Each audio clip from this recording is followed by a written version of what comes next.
4. Borrowings and other liabilities. 5. Union excise duty. Select the correct answer code. A. 14325. B. 14352. C. 41523. D. 41352. Solution D. 5. 11. Arrange the recent trends in deficits in the decreasing order. 1. Revenue deficit. 2. Fiscal deficit. 3. Primary deficit. 4. Effective revenue deficit. Select the correct answer code. A. 2134. B. 1234. C. 2143. D. 1243. Solution A. 6. 12. The government considers which of the following is the sources of deficit financing? 1. State provident funds. 2. Securities against small savings. 3. External debt. 4. Drawdown of cash balance. How many of the above options are correct? A. Only 1. B. Only 2. C. Only 3. D. All 4. Solution D. 7. 13. Which of the following steps can help to internationalize the rupee? 1. Tax incentives to foreign businesses to utilize the rupee in operations in India. 2. RBI should pursue a more liquid rupee bond market. 3. Indian exporters and importers should be encouraged to invoice their transactions in rupee. 4. India signing currency swap agreements with other countries. 5. Rupee must be made more freely convertible. How many of the above statements are correct? A. Only 2. B. Only 3. C. Only 4. D. All 5. Solution D. Many reforms can be pursued to internationalize the rupee. It must be made more freely convertible, with the goal of full convertibility by 2060, letting financial investments move freely between India and abroad. This would allow foreign investors to easily buy and sell the rupee, enhancing its liquidity and making it more attractive. Additionally, the RBI should pursue a deeper and more liquid rupee bond market, enabling foreign investors and Indian trade partners to have more investment options in rupees, enabling its international use. Indian exporters and importers should be encouraged to invoice their transactions in rupee, optimizing the trade settlement formalities for rupee import-export transactions would go a long way. Additional currency swap agreements, as with Sri Lanka, would further allow India to settle trade and investment transactions in rupees without resorting to a reserve currency such as the dollar.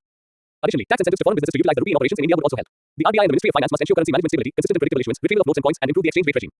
14. Consider the following statements. 1. In India, only the Ministry of Finance measures inflation. 8. 2. RBI through its Monetary Policy Committee (MPC) controls money supply in the market.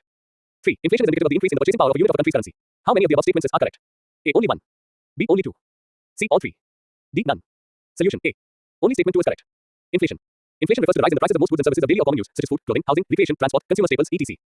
Inflation measures the average price change in a basket of commodities and services over time. The opposite and rare fall in the price index of this basket of items is called deflation. Inflation is indicative of the decrease in the purchasing power of a unit of a country's currency. RBI through its Monetary Policy Committee (MPC) controls money supply in the market. Inflation is measured by a central government authority, which is in charge of adopting measures to ensure the smooth running of the economy. In India, the Ministry of Statistics and Program Implementation measures inflation. Inflation is primarily measured by two main indices: WPI, Wholesale Price Index, and CPI, Consumer Price Index, which measure wholesale and retail level price changes, respectively. 15. The Tarapur Committee, constituted by the Reserve Bank of India, was a committee on offshore rupee markets. B. High Powered Committee on Urban Cooperative Banks. C. Committee on Capital Account Convertibility. CAC. D. Economic Capital Framework. ECF. Committee Solution. C. The Committee on Capital Account Convertibility (CAC) or Tarapur Committee was constituted by the Reserve Bank of India for suggesting a roadmap on full convertibility of rupee on capital account. 16. Consider the following statements regarding Wastro accounts. 1. A Wastro account is an account that the domestic bank holds for a foreign bank in the domestic bank's currency. 2. For an Indian entity, in case of trade with a foreign country, payments in rupee for the export and import of goods will go to these Wastro accounts. 3. The objective behind permitting Wastro accounts is to promote growth of global trade with emphasis on exports from India and to support the interests of the global trading community in the rupee. How many of the above statements are correct? A. Only 1. B. Only 2. C. All 3. D. None. Solution C. Wastro accounts are open to facilitate trade in rupee. 9. A Wastro account is an account that the domestic bank holds for a foreign bank in the domestic bank's currency, which in the case of India is the rupee. Payments in rupee for the export and import of goods will go to these Wastro accounts. The owners and beneficiaries of this money will be the exporters and importers in both the countries. The banks will keep the record of money transferred. What is a Nostro account? Two kinds of accounts, Wastro and Nostro, are often mentioned together. Both Wastro and Nostro are technically the same type of account, with the difference being who opens the account and where. So, if an Indian bank like the SBI wants to open an account in the United States, it will get in touch with a bank in the US, which will open a Nostro account and accept payments for SBI in dollars. The account opened by the Indian bank in the US will be a Nostro account for the Indian bank, while for the US bank, the account will be considered a Wastro account. What led to creation of the Wastro accounts? RBI put in place a mechanism to settle international trade in rupees, in order to promote growth of global trade with emphasis on exports from India and to support the increasing interest of the global trading community in the rupee. 17. Consider the following statements.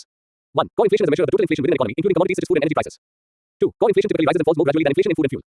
3. The 8 core industries comprise nearly 2/3 of the weight of items included in the IIP. How many of the above statements are correct? A. Only 1. B. Only 2. C. All 3. D. None. Solution A. Only statement 2 is correct. Core inflation, that is the inflation rate when prices of food and fuel are taken away. Core inflation typically rises and falls more gradually than inflation in food and fuel.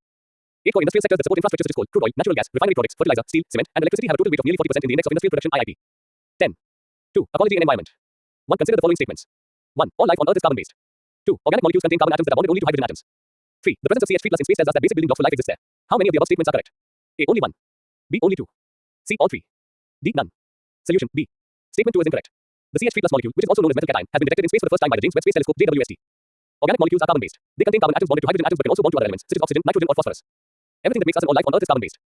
CH3+ is a very simple organic molecule, just one carbon atom and 3 hydrogen atoms. But it reacts with other molecules to form more complex ones. Its presence in space tells us that basic building blocks for life are out there. 2. Consider the following statements. 1. Ambergris is a waxy substance that originates from the digestive system of protected sperm whales. 2. Sperm whales are a protected species under the Wildlife Protection Act, 1972. 3. Ambergris is a tradable commodity in India with regulations under the provisions of the Wildlife Protection Act, 1972. How many of the above statements are correct? A. Only 1. B. Only 2. C. All 3. D. None. Solution B. Statement 3 is incorrect. Ambergris, which means grey amber in French, is a waxy substance that originates from the digestive system of protected sperm whales. Ambergris is a rare substance which contributes to its high demand and high price in the international market. Traditionally, it is used to produce perfumes which have notes of musk. While there are records of it being used to flavor food, alcoholic beverages, and tobacco in some cultures in the past, it is rarely used for these purposes presently. While there is a ban on the possession and trade of ambergris in countries like the USA, Australia, and India, in several other countries it is a tradable commodity, though with limitations in some of them. In the Indian context, sperm whales are a protected species under Schedule 2 of the Wildlife Protection Act in possession or trade. 11. Of any of its byproducts, including ambergris and its byproducts, is illegal under provisions of the Wildlife Protection Act, 1972. 3. Consider the following statements. 1. Epoch is the broadest category of geological time. 2. The Anthropocene epoch below the present geological time interval, in which the Earth's ecosystem has gone through radical changes due to human impact. 3. Global warming, ocean acidification, mass-scale soil erosion, and the advent of deadly heat waves are numerous phenomena associated with Anthropocene epoch. How many of the above statements are correct? A. Only 1. B. Only 2. C. All 3. D. None. Solution B. Statement 1 is incorrect. The Anthropocene epoch is a term was first coined by Nobel Prize winning chemist Paul Crutzen and biology professor Eugene Stromer in 2000 to denote the present geological time interval in which the Earth's ecosystem has gone through radical changes due to human impact, especially since the onset of the Industrial Revolution. There are numerous phenomena associated with this epoch, such as global warming, sea level rise, ocean acidification, mass-scale soil erosion, the advent of deadly heat waves, deterioration of the biosphere, and other detrimental changes in the environment. The planet's geological time scale is divided into 5 broad categories: eons, epochs, eras, periods, epochs, and ages. While eon is the broadest category of geological time, age is the smallest category. Each of these categories is further divided into subcategories. For instance, Earth's history is characterized by 4 eons, including Hadean, oldest, Archean, Proterozoic, and Phanerozoic, youngest. 4. Consider the following statements regarding CITES agreement. 1. CITES is an international agreement between governments to ensure that international trade in wild animals and plants does not threaten the survival of the species. 2. Conference of the Parties, COP, which is the supreme decision-making body of CITES, applies a set of biological and trade criteria to evaluate proposals from parties to decide if a species should be in Appendix I or II. 3. When a country becomes a party to the CITES, it cannot import and export species that are covered under CITES must. How many of the above statements are correct? A. Only 1. B. Only 2. C. All 3. D. None. Solution. B. Statement 3 is incorrect. Convention on International Trade in Endangered Species of Wild Fauna and Flora is an international agreement between governments to ensure that international trade in wild animals and plants does not threaten the survival of the species. The convention entered into force in 1975 when India became the 25th party. A state that voluntarily agrees to be bound by the convention in 1976. All import, export, and re-export of species covered under CITES must be authorized through a permit system. 12. Every 2 years, the Conference of the Parties, COP, the supreme decision-making body of CITES, applies a set of biological and trade criteria to evaluate proposals from parties to decide if a species should be in Appendix I or II. 5. Consider the following statements regarding Neora Valley National Park. 1. Neora Valley National Park is located in Nepal. 2. It is known for its rugged and inaccessible terrain. 3. The park is home to the red panda. How many of the above statements are correct? A. Only 1. B. Only 2. C. All 3. D. None. Solution. B. Statement 1 is incorrect. A recent image captured by track cameras in the Neora Valley National Park in the hills of West Bengal has confirmed the presence of Royal Bengal tigers at an altitude of 10,509 feet above sea level. Neora Valley National Park in the Kalimpong district of West Bengal was established in 1986. It's a rich biological zone with diverse flora and fauna. The park is home to the red panda and is known for its rugged, inaccessible terrain. Source. 6. Consider the following statements regarding Amazon rainforest. 1. The Amazon rainforest covers an area twice the size of India. 2. 2/3 of the Amazon rainforest is located in Brazil. 3. El Niño typically brings more rain and lower the temperature of Amazon rainforest. How many of the above statements are correct? A. Only 1. B. Only 2. C. All 3. D. None. Solution. B. Statement 3 is incorrect. El Niño typically brings less rain and higher temperatures to the Amazon. The Amazon rainforest covers an area twice the size of India and holds tremendous stores of carbon, serving as a crucial buffer against climate change. 2/3 of it is located in Brazil. 7. Consider the following statements regarding the impacts of the sand mining. 1. It can alter the riverbed and change its course. 2. It causes river and estuary deepening, as well as the expansion of river mouths and coastal inlets. 3. It may result in saline water intrusion from the nearby sea. How many of the above statements are correct? A. Only 1. B. Only 2. C. All 3. D. None. 13. Solution. C. Impact of sand mining on the environment. Excessive sand mining can alter the riverbed, force the river to change course, erode banks, and cause flooding. It causes river and estuary deepening, as well as the expansion of river mouths and coastal inlets. It may also result in saline water intrusion from the nearby sea. In-stream mining can have far-reaching consequences that extend beyond the immediate mine sites. Every year, many hectares of fertile streamside land are lost, as well as valuable timber resources and wildlife habitats in riparian areas. Degraded stream habitats reduce fisheries productivity, biodiversity, and recreational potential. Sand mining is a direct cause of erosion and has an impact on local wildlife. Various animals rely on sandy beaches for nesting clutches, and mining has nearly wiped out gharials, a crocodile species in India. Sand mining in Chambal has had an impact on the population of gharials, a critically endangered species. A national Chambal sanctuary has been established for their conservation. 8. Consider the following statements. 1. CITES Appendix I lists species threatened with extinction and import or export permits for these species are completely banned. 2. CITES Appendix II includes species not necessarily threatened with extinction but in which trade must be strictly regulated. 3. The endangered Asian elephant is included in CITES Appendix I. 4. India has banned the domestic sales of ivory. How many of the above statements are correct? A. Only 1. B. Only 2. C. Only 3. D. All 4. Solution. C. Statement 1 is incorrect. CITES Appendix I lists species threatened with extinction. Import or export permits for these are issued rarely and only if the purpose is not primarily commercial. CITES Appendix II includes species not necessarily threatened with extinction but in which trade must be strictly regulated. The international ivory trade was globally banned in 1989 when all African elephant populations were put in CITES Appendix I. However, the populations of Namibia, Botswana, and Zimbabwe were transferred to Appendix II in 1997, and South Africa's in 2000 to allow one-off sales in 1999 and 2008 of ivory stockpile from natural elephant deaths and seizures from poachers. The endangered Asian elephant was included in CITES Appendix I in 1975, which banned the export of ivory from the Asian range countries. In 1986, India amended the Wildlife Protection Act 1972 to ban even domestic sales of ivory. After the ivory trade was globally banned, India again amended the law to ban the import of African ivory in 1991. 9. Consider the following statements regarding India's first comprehensive survey estimating the snow leopard population. 1. The survey was conducted by the Union Ministry of Environment, Forest and Climate Change (MoFCC). 2. The maximum number of snow leopards was estimated in Himachal Pradesh. 14. 3. The snow leopard is classified as vulnerable under IUCN Red List. How many of the above statements are correct? A. Only 1. B. Only 2. C. All 3. D. None. Solution. A. Only statement 3 is correct. India's first comprehensive survey estimates the snow leopard population at 718 in the wild. The maximum number of snow leopards was estimated in Ladakh 477, followed by Uttarakhand 124, Himachal Pradesh 51, Arunachal Pradesh 36, Sikkim 21, and Jammu and Kashmir 9. The survey, named Snow Leopard Population Assessment in India (SPAI), began in 2019 and involved collaboration between the World Wide Fund for Nature India, the Nature Conservation Foundation, and the Wildlife Institute of India. The snow leopard is classified as vulnerable and faces threats such as human-wildlife conflicts, free-ranging dogs, and poaching. Source. 10. Consider the following statements regarding various scales of organization of the environment. 1. Biosphere or ecosphere is classified usually at the continental scale, which includes climatically and geographically contiguous areas with similar climatic conditions. 2. Biome includes all the biotic and abiotic factors of the environment. Which of the above statements are correct? A. 1 only. B. 2 only. C. Both 1 and 2. D. Neither 1 nor 2. Solution. D. Ecosystem is the groups of organisms from all biological domains in conjunction with the physical abiotic environment. Biome is the continental scale, climatically and geographically contiguous areas with similar climatic conditions, grouping of ecosystems. Biosphere or ecosphere is all life plus the physical abiotic environment. 11. Which of the following explains why we should move away from coal-based power generation? 1. Combusting coal leaves behind partially burnt carbon particles that feed pollution and trigger respiratory disorders. 2. Coal emits nearly twice as much carbon dioxide as natural gas. 3. Open cast mining and underground mining of coal affect the vegetation pattern. 4. There are several occupational hazards associated with coal mining like pneumoconiosis and asthma. How many of the above statements are correct? A. Only 1. B. Only 2. C. Only 3. D. All 4. Solution. D. 15. Coal emits nearly twice as much carbon dioxide as natural gas and about 60% more than oil, on a kilogram comparison having a greater role in global warming. Combusting coal also leaves behind partially burnt carbon particles that feed pollution and trigger respiratory disorders. Environmental issues associated with coal mining, that is air pollution, water pollution, soil pollution, etc. Open cast mining and underground mining of coal affect the vegetation pattern. Several occupational hazards are associated with coal mining: pneumoconiosis by inhaling coal dust, allergies and asthma, noise hazard, etc. 12. Consider the following statements. 1. Green hydrogen is produced by combining the hydrogen and oxygen molecules in water using renewable electricity. 2. The water used in the electrolysis must contain salts and minerals to conduct the electricity. Which of the above statements are correct? A. 1 only. B. 2 only. C. Both 1 and 2. D. Neither 1 nor 2. Solution. B. Green hydrogen is hydrogen produced by splitting water molecules into hydrogen and oxygen using renewable electricity. The process is called electrolysis. Source. 13. Consider the following statements regarding Forest Conservation Act 1980. 1. The legislation empowers the central government to regulate the extraction of forest resources by industries as well as forest-dwelling communities. 2. The act initially provided protection to areas not formally notified as forests by the central or state governments. 3. It is the only act that protects the rights of tribals and forest dwellers dependent on forests for their livelihood. 16. How many of the above statements are correct? A. Only 1. B. Only 2. C. All 3. D. None. Solution. A. Only statement 1 is correct. Forest Conservation Act 1980. This is the legislation enacted to protect India's forests and empowers the central government to regulate the extraction of forest resources, from timber and bamboo to coal and minerals, by industries as well as forest-dwelling communities. A separate act, the Forest Rights Act, protects the rights of tribals and forest dwellers dependent on forests for their livelihood. From 1950 to 1975, about 4 million hectares of forest land has been diverted for various non-forestry purposes. From 1980 to 2023, under the purview of the Act, only a million hectares have been diverted, a sign of its impact in reducing the pace of forest appropriation. However, such protection was only available for areas already marked out as forest in central or state government records. A Supreme Court judgment in 1996 in the Government Tirumulpur case expanded the scope of such protection. Under it, even areas not formally notified as forests but conforming to the dictionary meaning of forests were protected. 14. Consider the following statements regarding manatees. 1. Manatees are large, aquatic mammals that are sometimes called sea cows. 2. Manatees are typically solitary animals, known to gather in warm waters during colder weather. 3. They are classified as vulnerable as per IUCN Red List. How many of the above statements are correct? A. Only 1. B. Only 2. C. All 3. D. None. Solution. C. Manatees, typically solitary animals, are known to gather in warm waters during colder weather. Manatees are large, aquatic mammals that are sometimes called sea cows. Manatees are herbivores that eat over 60 different types of plants. IUCN status, vulnerable. Source. 15. Consider the following statements.